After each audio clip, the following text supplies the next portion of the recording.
The gunshot echoed through the trees, and for a moment everything fell silent. Even the bear seemed uncertain. I could still feel her crushing weight on my body, and the smell of blood and her hot breath lingered in the air. Then I heard the men shouting as they rushed through the forest. A few more shots rang out, and finally the bear backed away and disappeared into the trees. When the men reached me, I could tell from their faces just how bad things were. Jim Bridger, the youngest member of the group, had gone pale as snow. Fitzgerald knelt beside me, checked my pulse, and remained silent for several moments. Then he whispered under his breath, "My God." One of the men asked, "Is he still alive?" Fitzgerald looked at me and replied, "Yeah, but I don't know how." Every breath felt like dragging a knife through my chest. I couldn't move. Even blinking hurt. But my wounds weren't the only problem. We were hundreds of miles from the nearest settlement. The Arikara warriors were moving through the area, and every day we remained there increased the risk for the entire party. A few days later, Captain Henry made his decision. The group had to move on, but he didn't want to leave me behind without a proper burial. So he chose two men to stay with me, John Fitzgerald and Jim Bridger. That day, I thought I was lucky. I had no idea that the worst part of the story had yet to begin.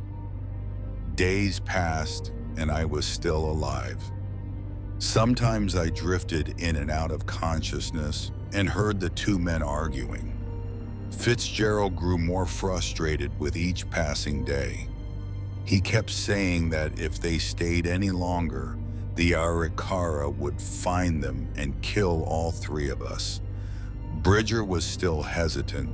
He still couldn't bring himself to abandon me. But fear is sometimes stronger than conscience. One cold evening, I heard a sound that I have never forgotten. The sound of metal striking earth. Thunk, thunk, thunk. At first, I thought I was dreaming. But when I opened my eyes, I saw Fitzgerald and Bridger digging into the ground several yards away. They were digging a grave. For me. I wanted to scream. I wanted to tell them I was still alive, but my body no longer obeyed me. All I could do was watch. After a while, Fitzgerald walked over and stared down at me. For several moments, he studied my face. I don't know whether he truly believed I was dying or whether he was simply trying to convince himself. They took my rifle. They took my knife. They took my belongings. And then they left. They simply left. They abandoned me beside a half-dug grave in the middle of hundreds of miles of wilderness. There were no bears around me then. No wolves howling in the darkness. Yet I had never been more terrified in my entire life, because I realized that no one was coming to help me. When I opened my eyes again, the sky above me was gray. A few vultures circled low overhead, as if they were waiting for the job to be finished. The days that followed felt more like a nightmare than reality. I crawled through the wilderness on my stomach. My wounds were infected.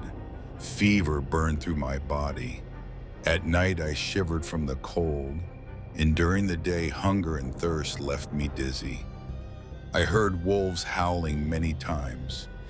Many times I believed the next night would be my last. But morning always came, and somehow I was still alive. Sometimes I ate roots. Sometimes I drank muddy water and kept moving. Weeks passed. Every day was a battle. Eventually, after a journey many considered impossible, I reached a place where other people lived. When they saw me, some could hardly believe I was still alive. But I was alive.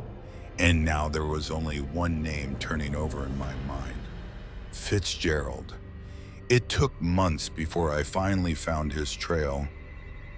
I had thought countless times about what I would say when I saw him. But when that day finally arrived, nothing happened the way I had imagined. He was wearing the uniform of the United States Army. For a few moments, I simply stood there and watched him. After all those miles, after all that pain, after all those freezing nights, he was finally standing before me. At first, Fitzgerald didn't recognize me. That was understandable. The last time he had seen me, I looked more like a corpse than a man, but when I stepped closer, the color drained from his face. It was as though he had seen a ghost. Several seconds passed before he could believe what he was seeing. Then he muttered, "Impossible." I said nothing. I simply stared at him. His hand instinctively moved toward his weapon, not to draw it, out of fear. For several moments, neither of us spoke. Finally, he broke the silence. "I thought you were dead." I gave him a bitter smile. Everyone thought that.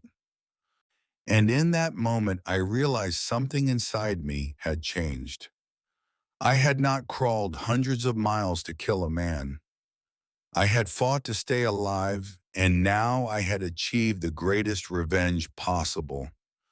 I was still standing, and he was forced to look at the man he had abandoned to die. That day, Fitzgerald lived, but for the rest of his life, he knew that he had buried a man who climbed back out of his own grave. And if you ask me today what the most terrifying part of that entire ordeal was, most people expect me to talk about the bear. But the truth is something else. The bear was only protecting her cubs. Nature was only doing what nature has always done. But a man you trusted, a man who abandoned you in the worst moment of your life, that wound takes far longer to heal than the wounds left by a bear's claws. And that is the true story of that day.